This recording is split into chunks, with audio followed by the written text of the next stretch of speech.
conferencista, convidamos à mesa o Dr. Leonardo Carneiro da Cunha,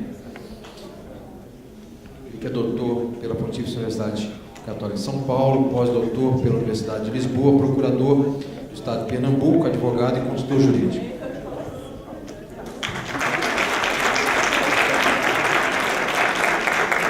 Vamos convidar para fazer a composição ao lado do Dr. Leonardo, queremos convidar o Dr. Aldemário Araújo Castro. Boa tarde, colegas.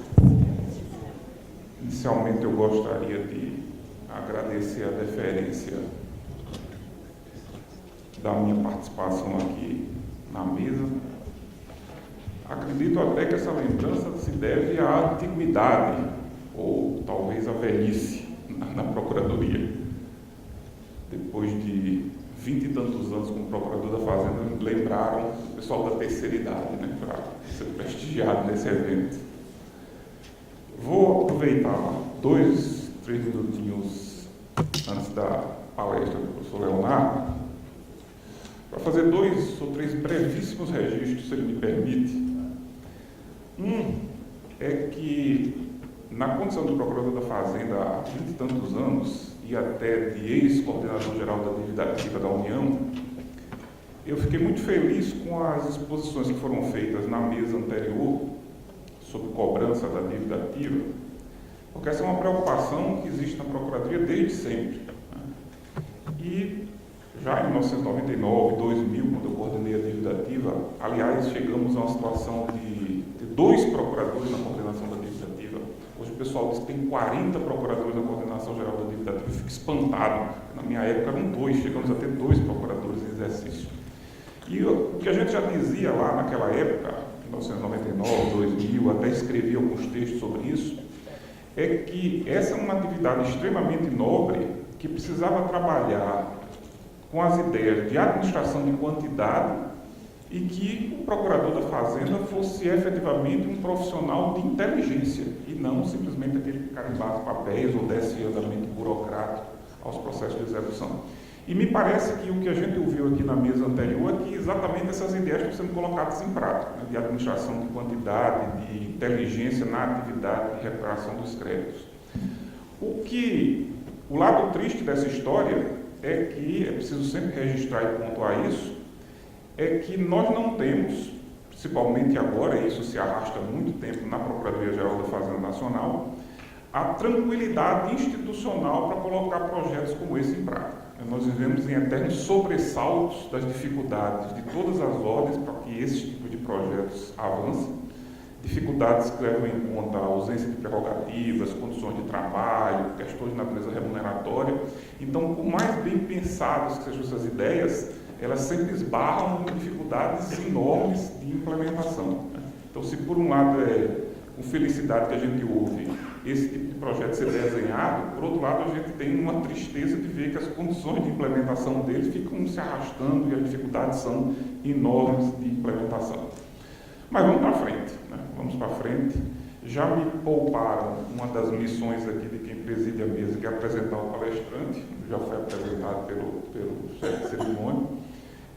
E eu já registro que trouxe aqui 2 livros, um deles vai ser presenteado ao palestrante, obviamente, e o outro, ao final dos trabalhos, vamos sortear, vamos ver se resta algum critério objetivo a ser utilizado, que é um livro que foi lançado semana passada, Advocacia Pública Federal, Afirmação como Função Essencial à Justiça, que eu tive a honra de coordenar com o advogado da União, Dr. Rômulo Macedo. Então, presentear o nosso palestrante com um exemplar e o outro vamos sortear para os colegas da assistência. E, sem mais delongas, em meu último registro, eu já faço uma provocação ao nosso palestrante, que é justamente a essência dessa obra, que é a afirmação da advocacia pública como função essencial à justiça.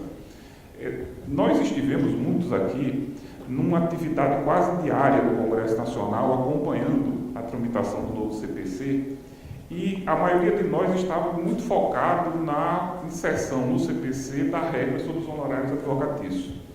Mas boa parte de nós estávamos com o olho no padre e o olho na missa, né? Acompanhando a tramitação do CPC em relação aos honorários, mas também de olho no todo o processo de elaboração legislativa do CPC. E uma das coisas que me pareceu, nesse olhar também sobre a tramitação de uma forma geral, e eu já pediria até que o nosso novo palestrante pudesse, na sua exposição, confirmar ou infirmar essa impressão, é que o novo CPC é uma das poucas normas, um dos poucos espaços institucionais em que a gente consegue perceber muito claramente, pelo menos essa é a minha impressão, que as funções essenciais de justiça foram tratadas com paridade. A Defensoria Pública, o Ministério Público, a Advocacia Pública e até mesmo o que a gente chama de advocacia privada, em várias disposições do CPC tem um tratamento que a gente identifica como um tratamento paritário, que é justamente esse que a gente reclama de tratamento paritário em termos remuneratórios, de prerrogativas, de condição de trabalho.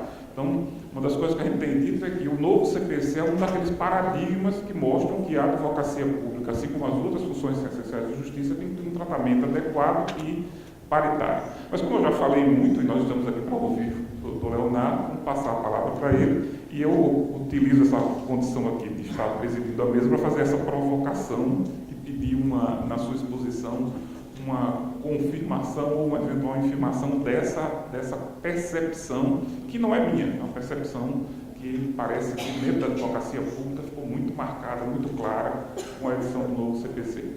Então vamos ouvir o doutor Leonardo e peço desculpas por algum excesso nessa minha introdução. Bom, boa tarde a todos, agradeço o convite para estar aqui, para conversarmos sobre o novo Código de Fazenda Pública. Quero dizer que eu percebi que nessa tarde eu sou o quarto recifense a integrar a mesa, então eu já começo desejando um feliz São João para todos. Se tivéssemos, se tivéssemos na época de Natal, dizer Feliz Natal, mas como já estamos próximo ao São João, Feliz São João. Estou tirando essa brincadeira porque o professor Fred Dias Júnior, que acaba de chegar, estivemos juntos num evento em São Paulo e ele encerrou desejando Feliz São João a todos. Os paulistas que estavam presentes estranharam essa felicitação. Mas como eu sou o quarto recifense ou pernambucano aqui na mesa, me senti num ambiente para fazer essa felicitação. Bom, então eu agradeço a apresentação, as provocações que são muito boas, mas eu queria começar, vou falar disso, mas queria antes começar contextualizando o momento histórico em que o Código foi elaborado. Mas antes disso, acho que é importante nós contextualizarmos o momento histórico do Código que foi revogado. Acho que isso é muito importante para nós nos situarmos no ambiente em que nos encontramos, não só no ambiente legislativo, mas no ambiente social, político, econômico, enfim, no contexto histórico. Quando o Código Revogado foi editado, que foi em 1973, já se vão mais de 40 anos, o contexto social, econômico, político era outro. As tecnologias eram outras, não existia internet, não existiam redes sociais. A metodologia jurídica era outra.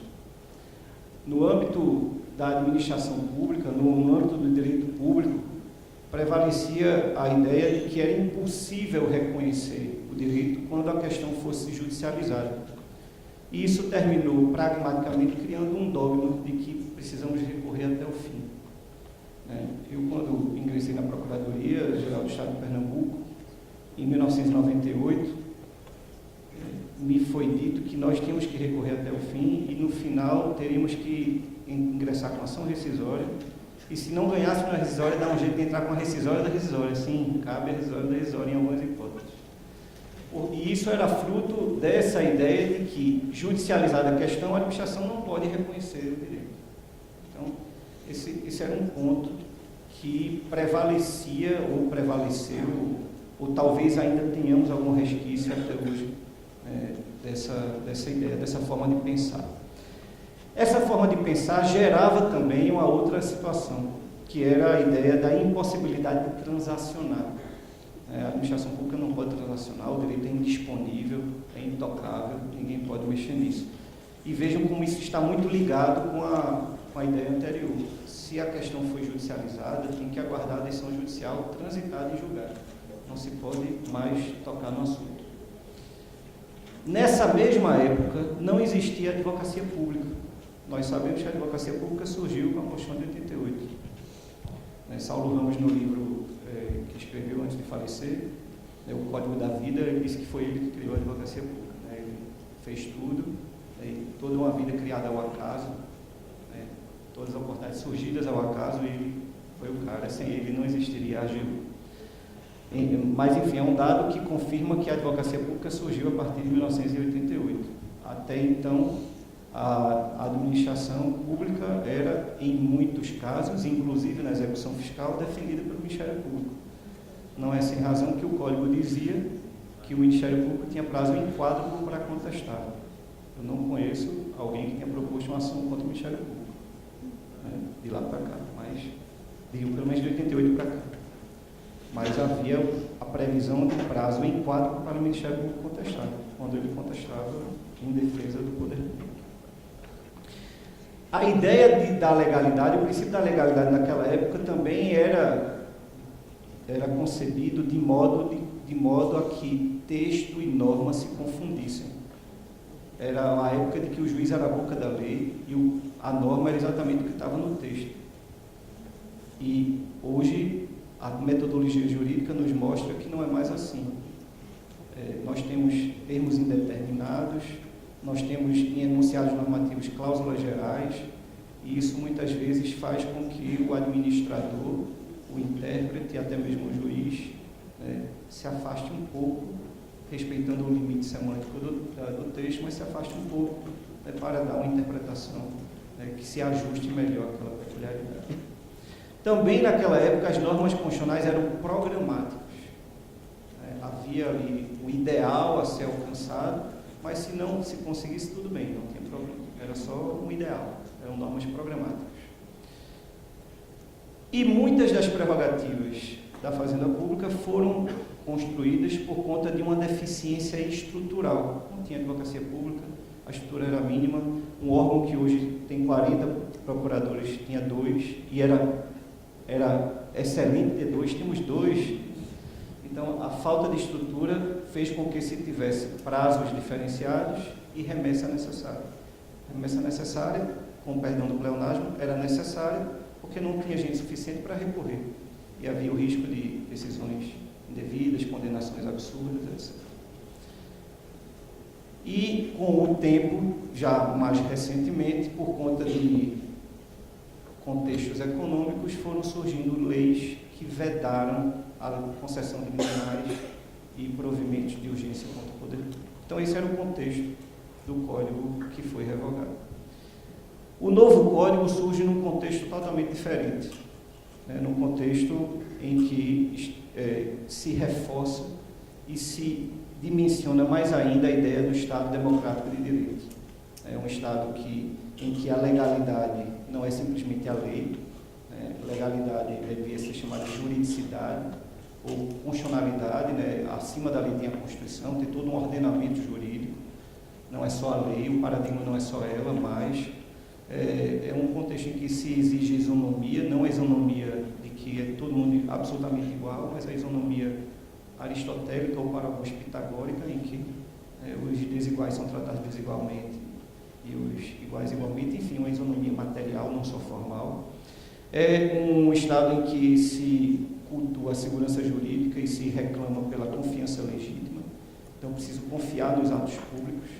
Se me foi dada aquela informação, se me foi dito daquela forma, eu tenho que confiar e achar que, de fato, é daquele jeito. E também um Estado democrático, em que a liberdade e a participação são muito importantes. Então, esse é o contexto do novo Código. Mas não é só isso.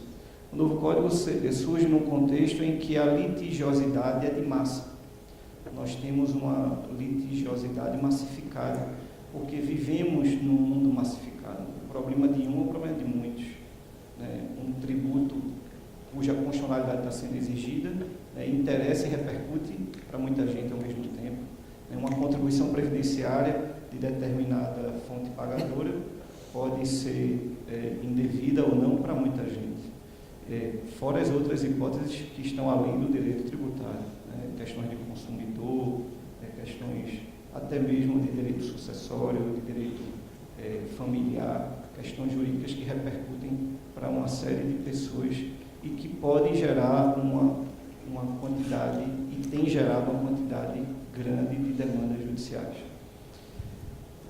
Nós temos um belíssimo modelo de processo coletivo. A legislação brasileira em processo coletivo e a doutrina brasileira são referências mundiais, mas pragmaticamente não temos o resultado que se poderia ter, por vários motivos, inúmeros. Um deles é a restrição legal às ações coletivas, inclusive no âmbito tributário. Não é possível ação civil pública em matéria tributária, por uma questão de política legislativa, uma questão de política em geral, política no sentido bom do termo, não no sentido de política partidária ou de politicagem, porque se entendeu que não era conveniente uma lei, uma ação coletiva, numa canetada só, para usar uma expressão mais direta, numa canetada só se esvaziar a arrecadação, se reconhecer que aquele tributo é indevido. E isso, pragmaticamente, tem gerado uma enormidade de demandas no âmbito judicial. Há um congestionamento, as vias judiciais estão congestionadas com demandas que se reproduzem aos montes, mudando só o nome da parte, o número do processo. Então, esse é um detalhe que também caracteriza a época do Código atual, do Código já em vigor, do novo Código.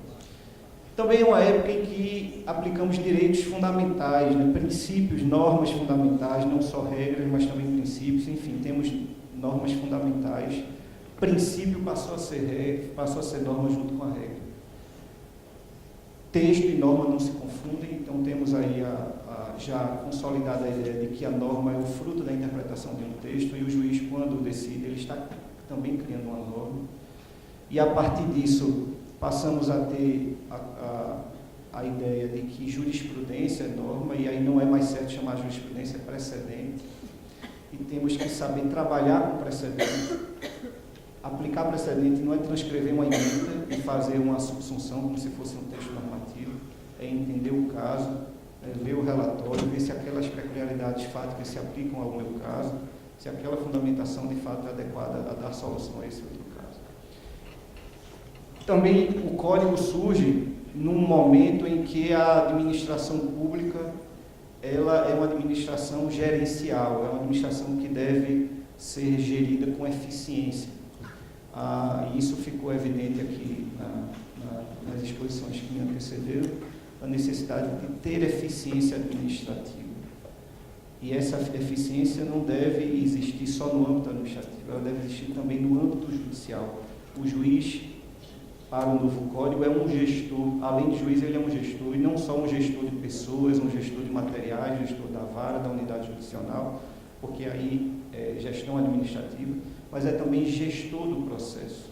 O processo precisa ser eficiente, por isso que o processo passa a ser mais flexível, podendo ser adaptado ao caso concreto.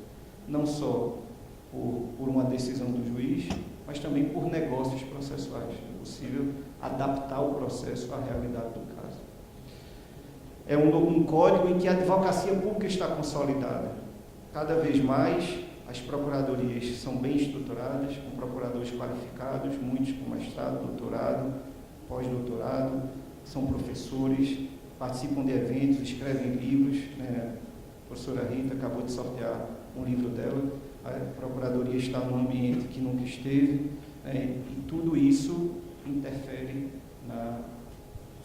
nas normas que se aplicam ao poder público. E, finalmente, as novas tecnologias. O Código de 1973, quando foi aprovado, acreditem, é verdade isso, há registros doutrinários, já havia discussão sobre isso na época, porque o Código de 39, que foi o que antecedeu de 73, não previa que as petições, as decisões fossem datilografadas. Tudo era feito de forma manuscrita. Então, uma das grandes discussões, hoje a gente discute e se preocupa com o processo eletrônico. Em 1973, a grande preocupação era com as petições datilografadas. Como teremos certeza que quem fez foi quem assinou? Era essa a preocupação. E a forma de garantir a autenticidade foi exigir que cada folha viesse rubricada. E aí tinha tinham dispositivo no código revogado, que as folhas deviam ser publicadas e assinadas. Então, a tecnologia mudou. Hoje a preocupação é se a intimação pode ser feita por WhatsApp ou pelo Facebook. Se o PJE é mais adequado que o SAGE ou que algum outro sistema. Então, é a mesma discussão com a plataforma diferente. É a mesma preocupação de segurança com um tipo de tecnologia diferente. Recentemente, numa ação de alimentos, uma juíza mandou penhorar um carro do sujeito, né? Não havia bens a serem penhorados para pagar os alimentos, mas ele postou no Facebook um carro novo, comprei meu carro, e aí, embora não tivesse registrado o nome dele, como ele postou lá dizendo que era dele, como é que você pensava isso há 10 anos atrás? Não vamos nem para 1973, há 10 anos.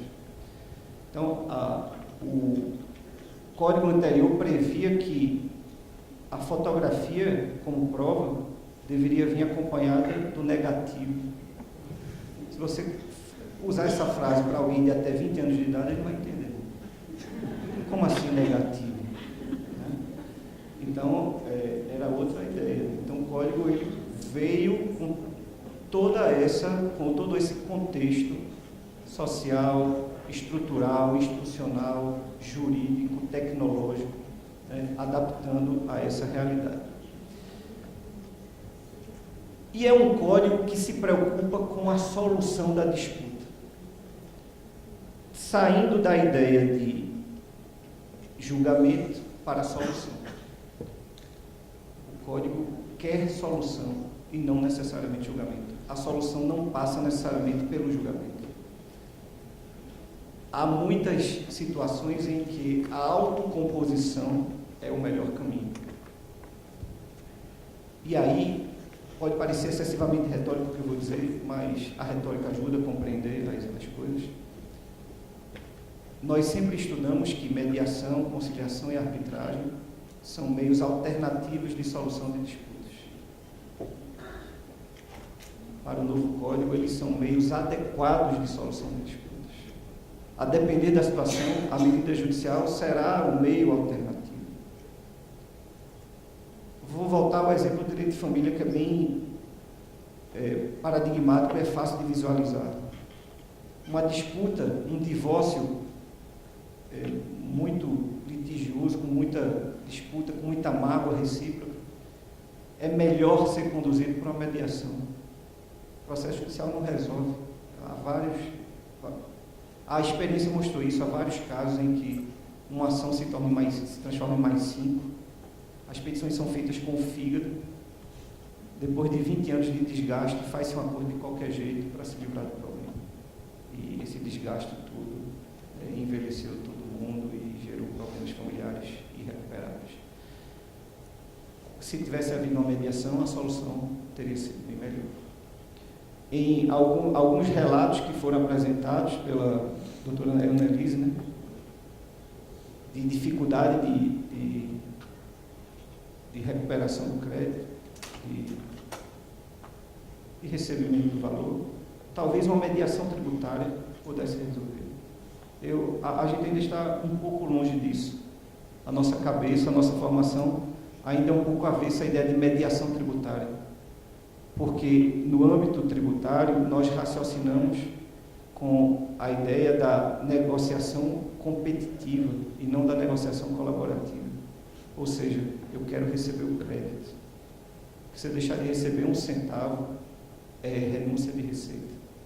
Só que insistir numa situação que é improvável é renunciar a toda a receita. Às vezes receber uma parte é receber. Insistir na execução até o fim é muitas vezes optar por não receber.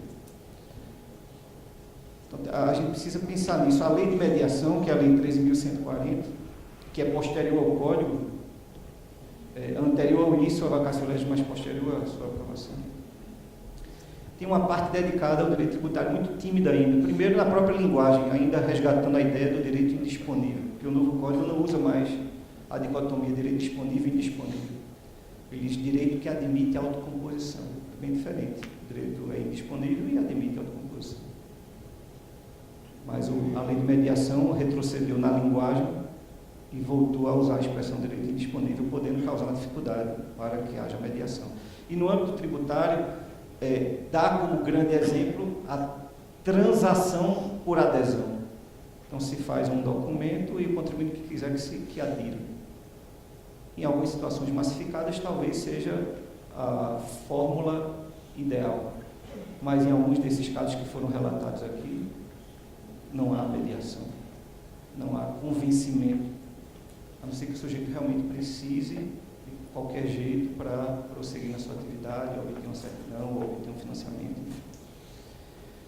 Então, o código ele começa com essa preocupação de valorizar a autonomia da vontade das partes, permitindo a autocomposição, estimulando a autocomposição. Todos nós somos agentes estimuladores da autocomposição.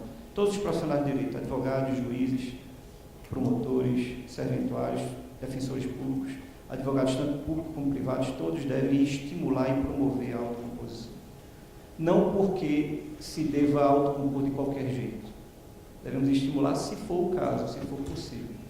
Devemos, antes de tudo, afastar a ideia de que a autocomposição é necessária para diminuir a qualquer custo o número de processos judiciais e evitar que enxuguemos gelo na nossa atividade. Isso poderá ser uma consequência, uma boa consequência, mas temos que pensar, a partir da eficiência, que mediar pode ser o caminho, de fato, para se resolver aquele problema, a depender da situação. E o artigo 174, inclusive, estimula e determina até que a administração pública, as procuradorias, criem câmaras de mediação e conciliação no âmbito interno, como a AGU já tem há algum tempo. Então, disputas internas entre órgãos de administração, até mesmo disputas entre particulares e administração, podem ser solucionadas pelas câmaras de mediação e conciliação. Não há mais dúvida que a administração, aliás, participe de arbitragem, né? Em Portugal existe arbitragem tributária. Para a gente ainda é algo muito esquisito. Um árbitro vai decidir se o tributo é devido ou não. É muito esquisito para a nossa realidade ainda, para a nossa mentalidade, para a nossa formação. Mas em alguns lugares já existe. Mas o novo código, em relação à fazenda pública, e aí, recapitulando o contexto em que ele foi elaborado, ele é o primeiro código, talvez o primeiro diploma de nível infraconstitucional, que trata da advocacia pública. Há um capítulo, um título inteiro para a advocacia pública. Há um para a Defensoria Pública, outro para a Advocacia Pública, outro para o Ministério Público. E eu percebo aí, já tratando, respondendo à provocação, eu percebo aí que há um regime unificado para eles, concordando com essa paridade. Todas as normas, todos os textos normativos são iguais para os três: Ministério Público, Defensoria Pública, Advocacia Pública. Isso é até mais fácil para nós defendermos as prerrogativas, aí me permitam uma pitada de corporativismo. É até mais fácil para nós defendermos as prerrogativas, não precisa dizer a Fazenda Pública, se você veja como diminui o impacto e alivia mais. Não porque, e aí você pode deixar a Fazenda por final na frase. O Ministério Público, a Defensoria Pública e a Advocacia Pública têm direito a prazo em dobro. Se você disser só a Fazenda Pública tem direito a prazo em dobro, muita gente faz cara feia. Mas quando você bota junto da frase Ministério Público e a Defensoria Pública, fica mais palatável. Voltando a botar o crachá de professor e tirando de advogado público, eu acho, aliás, estou convencido de que o Código separou prerrogativas da Fazenda e prerrogativas da Advocacia Pública. E isso, em verdade, é uma valorização à carreira. A prerrogativa de prazos diferenciados é do advogado público, é da Advocacia Pública, não da Fazenda Pública. Isso valoriza, sobretudo para os municípios que não têm carreira constitucionalmente prevista. Muitos municípios não têm procuradoria. O prefeito contrata um advogado outorgando-lhe uma procuração. Talvez comece a haver um questionamento: será que o advogado contratado tem prazo diferenciado? Esse é um ponto que pode gerar discussão. Mas e aí eu não me sinto à vontade de ir com vocês, público altamente qualificado e que sabe disso, dizer, olha, o prazo é em dobro, né? E agora não é só para recorrer para tudo, né? Todos já sabemos disso, estamos aplicando, né, com a vantagem de que também em dias úteis. Então, se nós formos citados para contestar antes do Carnaval, é possível que o prazo termine depois da Páscoa. Então, não houve perda, tirar o prazo em quádruplo não foi tão ruim, né? Como ele é em dobro, mas também em dias úteis, talvez tenha ficado até melhor. E aí o prazo é sempre em dias úteis para tudo, mas há uma consagração de uma regra, de uma garantia que já havia sido afirmada e reafirmada pelo Supremo Tribunal Federal, é de que o advogado público só responde subjetiva e regressivamente. Então, se em particular entender que foi prejudicado por um ato de um advogado público, ele não pode agir, propor uma demanda judicial diretamente contra o advogado público. O advogado público só responde, primeiro, se houver culpa ou dolo comprovado, e a responsabilidade é regressiva, ou seja, há ilegitimidade passiva numa ação proposta diretamente contra o advogado público por um ato que ele praticou na sua atividade, a defesa do ente público. A ação tem que ser proposta contra a administração pública e, se houver culpa ou dolo comprovado, haverá ação regressiva. Então, o Supremo já entendia assim ao interpretar o artigo 37 da Constituição, e o Código transformou isso em texto expresso para a Advocacia Pública, para o Ministério Público e para a Defensoria Pública. Além do mais, a intimação pessoal, que só existia para a Advocacia Pública Federal, foi estendida para todos, com o detalhe de que só se considera intimação pessoal a remessa, a carga e a intimação eletrônica. Algumas pessoas, eu até já fui abordado por algumas pessoas me perguntando se a intimação por oficial de justiça é considerada intimação pessoal para o Código em relação ao advogado público. Porque o Código fala em remessa, carga e meio eletrônico. E pensando sobre o assunto, eu acho que sim, desde que os autos venham junto com o defensor público. Se for um processo eletrônico, os autos estão ali já. Se for autos de papel, se os autos vierem, é uma carga, é uma remessa. Agora, se o oficial vier sem os autos, não está havendo carga, remessa nem meio eletrônico. Então, só o mandado não serve. Então, acho que essa é a interpretação que pode ser dada. Eu tenho uma opinião que corporativamente vem sendo criticada. Algumas pessoas já até me criticaram, disseram que eu revisse isso, que não é possível, não está certo. Até o presidente da Associação Nacional de Procuradores do Estado me mandou uma mensagem: veja aí, você entende isso mesmo?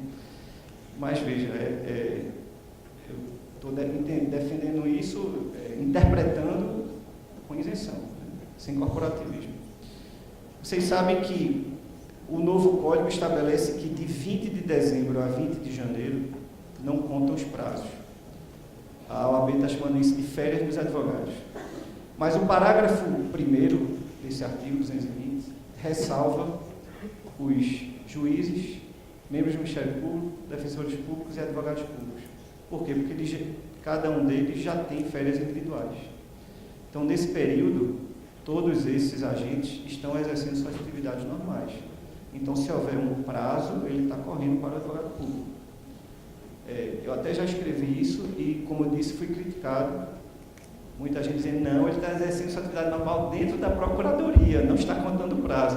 Mas se ele é do contencioso, a atividade dele é praticar atos processuais. Né? Então, não vamos forçar a barra também. Né? O excesso, né, de defesa pode gerar uma diminuição de prerrogativa. Bom, em relação à remessa necessária, todos sabem que há novidades sobre a dispensa, né, as hipóteses de dispensa ampliaram de um lado e diminuíram de outro, mas, na verdade, ampliaram, porque ampliou o valor e tem novas hipóteses de súmula administrativa, entendimento administrativo, mas o que eu queria falar com vocês sobre a remessa necessária é outra coisa. Há uma novidade interessante, talvez ainda não percebida em toda a dimensão. O parágrafo 1º do artigo 496 diz que a remessa necessária só ocorrerá se não houver recurso, se não houver apelação. E isso é uma grande novidade, porque no Código anterior, com ou sem apelação, havia remessa. Então percebam o detalhe. No Código anterior, se eu apelasse, o tribunal ia julgar a apelação e a remessa. No Código atual, se eu apelar, não tem remessa. Se eu apelar de uma parte, haverá remessa da outra parte. Se eu apelar de tudo, não tem remessa. Se eu apelar de nada, não houver apelação, haverá remessa integral. Há uma repercussão prática importante nisso. Se eu interpuser a apelação e ela não for conhecida, não tem remessa. No Código anterior a gente estava salvo, porque a remessa fazia que houvesse o reexame. No Código novo, não. A não ser que a inadmissibilidade seja por intempestividade, porque recurso intempestivo é o mesmo que recurso não interposto. Mas se a inadmissibilidade for por outro motivo, não haverá remessa, porque houve apelação. Então, esse é um detalhe que não está sendo percebido nessa dimensão, nessa toda a dimensão a que eu mostrei para vocês. Mas há um outro ponto que tem gerado já alguma polêmica, ainda sobre a remessa. O novo código, ele disciplina com mais detalhes a decisão parcial de mérito, deixando claro que, de fato, pode o juiz fracionar o julgamento do mérito, julgar uma parte agora, outra parte depois, e da decisão parcial de mérito cabe agravo do instrumento e não apelação, porque adotou-se uma definição dupla de apelação de sentença. A sentença ela tem que ter aquele conteúdo e tem que encerrar toda a fase. Como a decisão parcial de mérito ela só tem um conteúdo, não encerra toda a fase, ela não é sentença. E aí cabe agravo do instrumento. Para mim, também cabe a remessa. Se não houver agravo do instrumento, haverá remessa. Se houver, não haverá, porque só há remessa se não houver recurso. Mas há quem interprete o dispositivo literalmente, porque o artigo 496 fala em sentença. Parece que, interpretando sistematicamente, há necessidade da remessa, porque ela é um requisito indispensável para que se produza o trânsito julgado, a coisa julgada da decisão de mérito. Isso talvez possa gerar um problema pragmático. Se o processo é eletrônico, não tem problema, mas se ele é físico, de ter que tirar cópia para mandar, não há outro jeito. A remessa. Talvez as mesmas cópias que fossem obrigatórias para o agravo de instrumento. Mas deve haver. Um outro ponto que eu queria destacar, eu vi que já houve no dia de ontem, na programação, já houve uma exposição inteira sobre isso, mas eu queria só reforçar a ideia de que é possível haver negócios processuais com a Fazenda Pública. Uma das grandes novidades do novo Código é a negociação processual atípica. Os negócios processuais já existiam, mas houve um incremento da ideia deles e a previsão de negócios atípicos. É possível negociar o procedimento para flexibilizá-lo, ajustando-o às peculiaridades do caso, e também negociar sobre direitos, deveres, poderes, faculdades, tirar um recurso, dizer que aquela multa pode ser maior, o prazo pode ser ampliado, diminuído. Enfim, é possível negociar tudo isso e a Fazenda Pública pode estar nesse ambiente, ela pode participar de um negócio processual. Muita gente pergunta se, para a Fazenda celebrar um negócio processual, se ela precisa de autorização, se precisa lei autorizando, porque para nós transacionarmos é preciso que tenha lei prevendo que a autoridade X autorize, e a depender do valor, a autoridade é Y e não a X. Tem todo esse regramento que estamos acostumados. Mas esse regramento, ele existe para a transação ou para o negócio de direito material. Negociar o processo. Alguém aqui precisou de autorização para pedir suspensão do processo junto com a outra parte? Alguém já, junto com a outra parte, pediu suspensão do processo por alguns meses para tentar resolver ou para alguma pendência. É um negócio processual, suspensão do processo por convenção das partes. Suspensão de uma audiência por convenção das partes.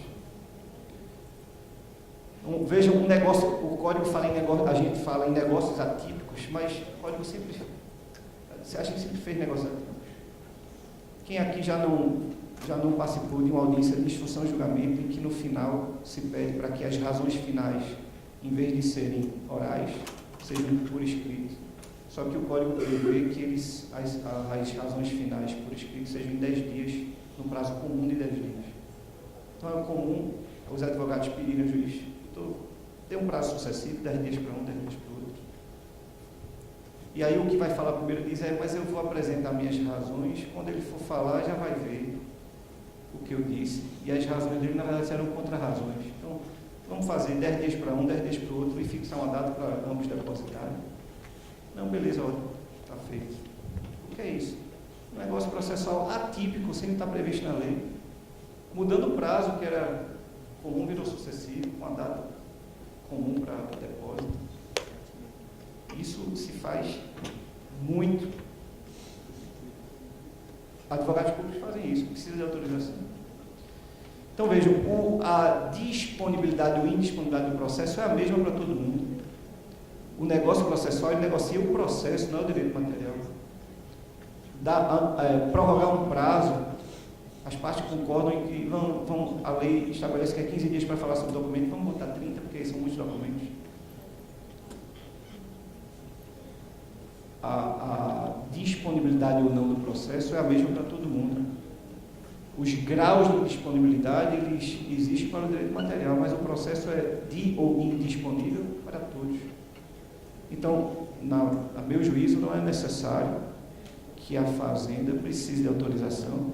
No meio da audiência não para, eu vou lá procurar o procurador-geral, no caso de vocês, vou lá, quem está longe, vou encaminhar para Brasília, não vai acontecer o negócio.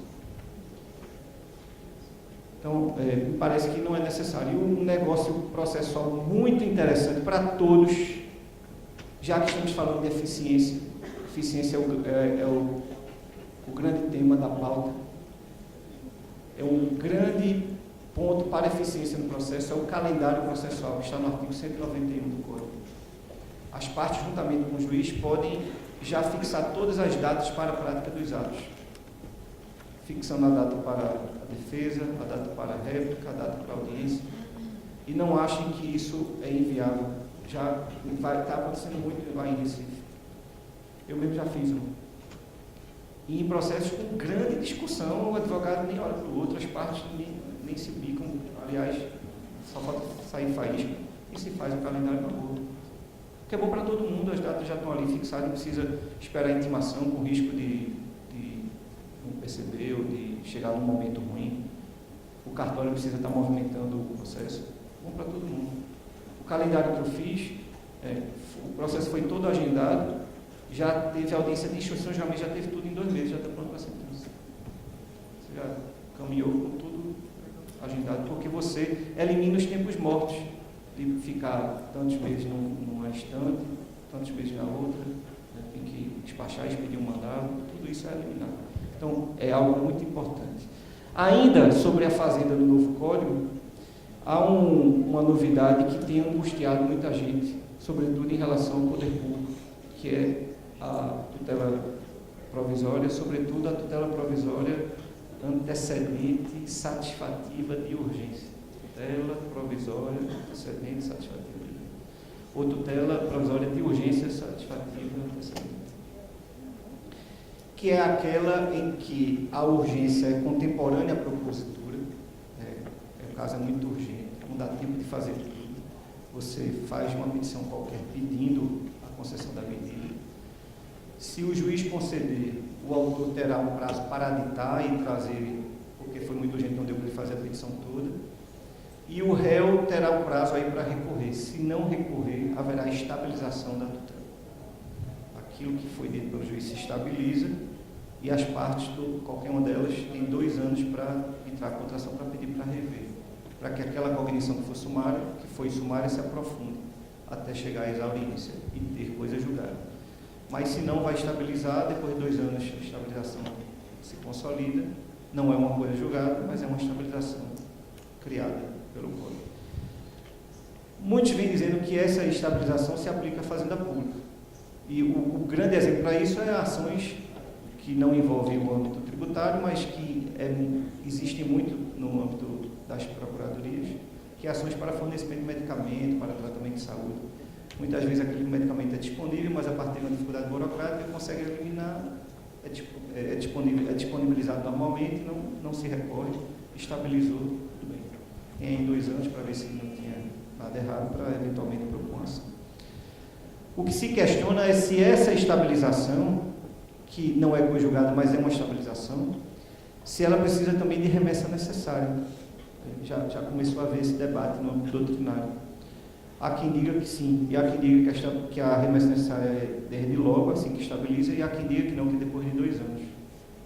Eu acho que, no mínimo, há um inconveniente prático. Depois de 2 anos, vai mandar para o tribunal para ele dizer se está certo ou não. Rigorosamente, além do aspecto pragmático, mas dogmaticamente, não me parece que seja necessária essa remessa. Porque não há coisa julgada, o juiz não decidiu propriamente, o que ele decidiu foi o preenchimento dos requisitos para a concessão da medida e deu uma ordem. Então, não me parece que seja algo que gere a remessa necessária, embora haja quem defenda isso.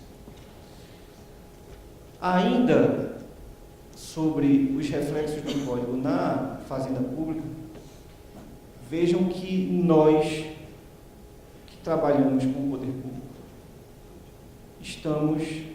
temos como cliente um litigante habitual. Litigante habitual que está ali na justiça todo dia, com milhares de demandas, muitas delas iguais. Temos chances de testar teses, criamos uma rede de relacionamentos no bom sentido, somos mais bem recebidos do que o advogado privado, não vamos negar isso. Tudo isso é fruto da característica de sermos habituais, estarmos lá sempre. Isso cria, em alguma medida, uma certa disparidade. Mas a preocupação do Código não foi nem com isso. A preocupação do Código foi com a gestão desses casos. E vejam que, mais uma vez, a eficiência aparece aqui. A gestão desses casos repetitivos. Para geri-los, o Código criou instrumentos que servem para isso, que é o incidente de resolução de demandas repetitivas e os recursos repetitivos, que tem 2 funções. A primeira está aqui, que é a gestão de casos repetitivos. Escolhe-se 1 ou 2, os outros ficam sobrestados, amplia-se o debate, uma grande discussão, define-se a tese e tudo é resolvido. Mas vejam que, além de gerir os casos repetitivos, esses instrumentos têm outra finalidade: formar um precedente obrigatório. O que for decidido vai vincular os outros casos. Não só os presentes que estão sobrestados, mas os futuros. Se eu propuser uma demanda e meu pedido estiver respaldado num precedente obrigatório, eu tenho direito à tutela de evidência, não precisa provar nem urgência, nem demonstrar. Se minha pretensão for contrária ao precedente, o juiz já julga improcedente liminarmente. Se é uma sentença contrária ao poder público, não tem remessa necessária. Se é uma execução provisória, para receber não precisa de caução. Enfim, há uma série de efeitos produzidos a partir da formação desse precedente. Então, há 2 finalidades: gerir os casos repetitivos e formar precedentes obrigatórios com todas essas eficácias. E um dos grandes usuários dessas ferramentas é o poder público. Eu vi aqui a frase que é frase comum em toda a advocacia pública, não acho que é só de vocês, que nós enxugamos gelo. Poderemos deixar de enxugar gelo se adotarmos adequadamente esses instrumentos.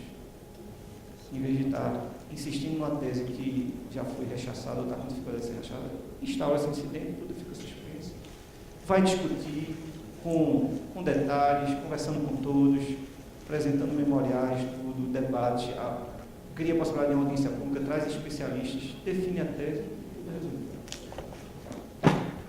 Amplia-se a qualidade do debate com a chance de decisão boa, bem feita, justa, tecnicamente adequada, dando solução a todos os casos, com o espaço de tempo aberto para tratar das outras hipóteses adequadamente.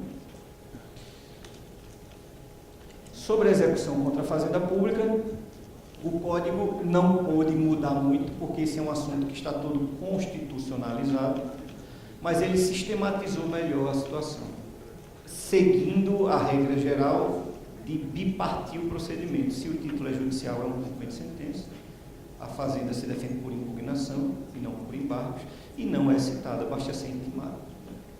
Se for um título extrajudicial, é uma execução, a defesa se faz por embargo, sem limitação cognitiva, na impugnação tem aquela limitação, só pode alegar aquelas matérias, nos embargos não, porque o título é extrajudicial, não há coisa julgada, não há conclusão. E ela é citada e não intimada. Então, houve essa bipartição com a solução de um problema. Havia um problema, uma discussão, que a própria Procuradoria da Fazenda Nacional suscitou com amicus curiae no STJ, eu só não trouxe o número do recurso, mas todos devem saber. Num recurso especial no STJ, a Fazenda Nacional, como amicus curiae, defendeu que quando numa execução se alega excesso, não tem o ônus da demonstração do valor. Né? Não precisa, né? Não tem o ônus da exceptio exatamente. O Código agora diz textualmente que tem. Então, essa é uma novidade na parte da execução. Oi?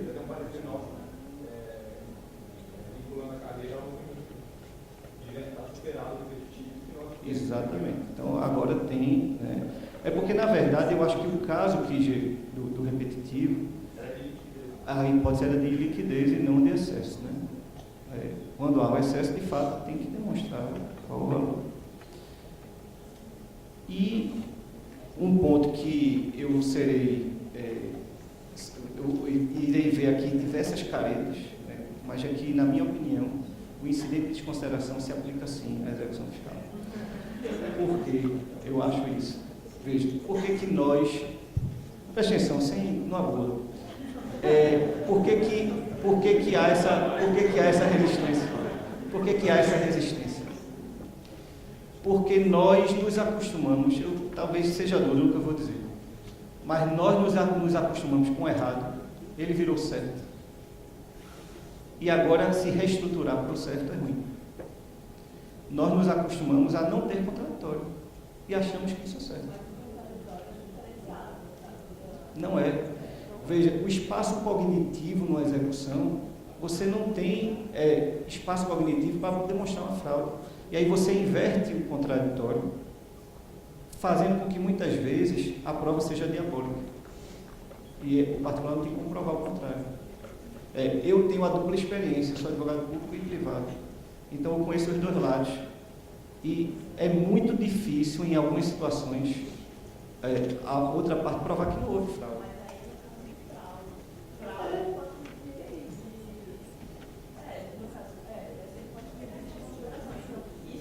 Mas estou falando de desconsideração da personalidade jurídica.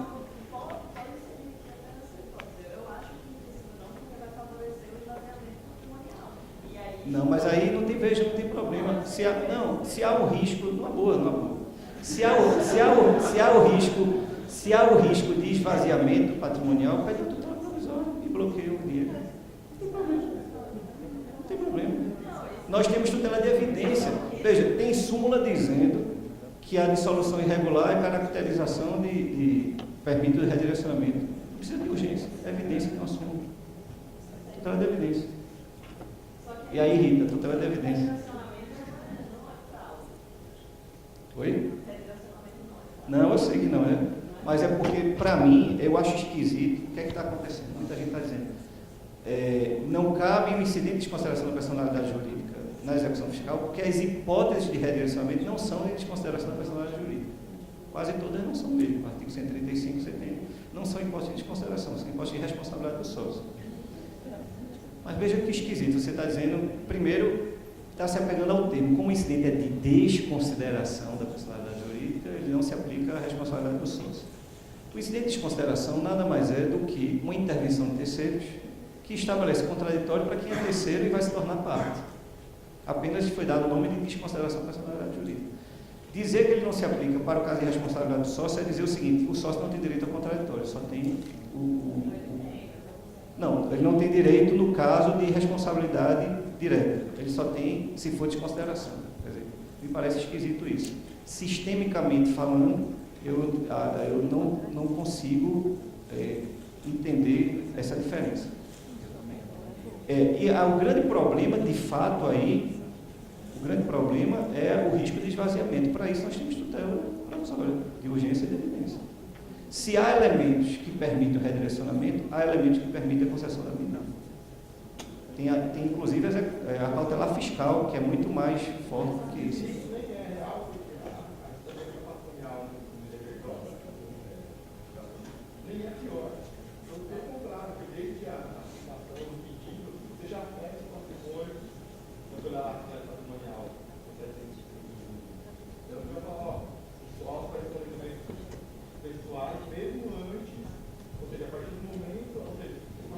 E se você entende, veja as vantagens do incidente. Se é para nós discutirmos no âmbito do consequencialismo, vejam as vantagens que o incidente traz. Ele vai nos dar coisa julgada. No outro caso, mesmo que o tributo seja outro, mas a fraude, a responsabilidade, a situação for a mesma, coisa julgada. Eu não preciso de um novo incidente, ele já é responsável. Porque é um incidente cognitivo com objeto próprio, com contraditório, vai gerar uma decisão com coisa julgada. Outra coisa, na defesa dele vai ficar limitada, ele não vai poder mais discutir aquilo. Então, não vai ter a chance de embargos discutindo tudo, inclusive essa situação. Ou seja, é só questão de momento. O que nós nos acostumamos em um contraditório para depois, o código é o contraditório antes. Só isso.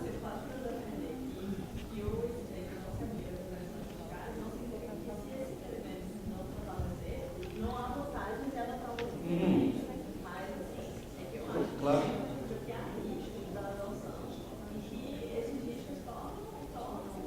Mas sabe o que é, Flávio? Não se chateie com o que eu vou dizer. É porque nós, e isso é normal com a mudança, com toda mudança é normal.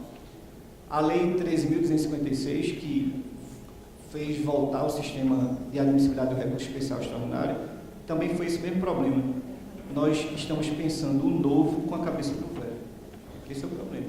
Porque lhe parece que não é vantajoso? Porque você se acostumou com a estrutura, você se acostumou e se estruturou com a situação anterior.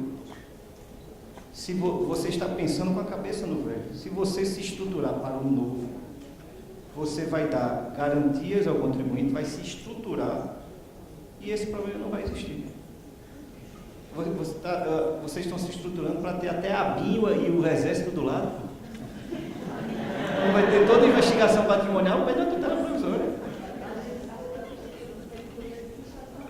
Sim, é melhor ainda. E aí, falando sobre isso, eu acho que o grande problema da execução fiscal, eu não vim para falar sobre isso, mas me permite dizer, eu acho que o grande problema da execução fiscal é o procedimento administrativo mal conduzido.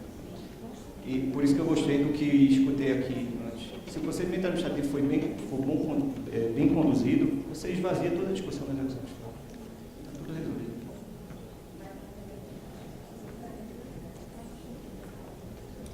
Então, bom, na verdade, temos só 10 minutos, mas assim, eu terminei. Bom, então, eu queria mais uma vez agradecer o convite para estar aqui. Foi muito bom falar para você. Muito obrigado.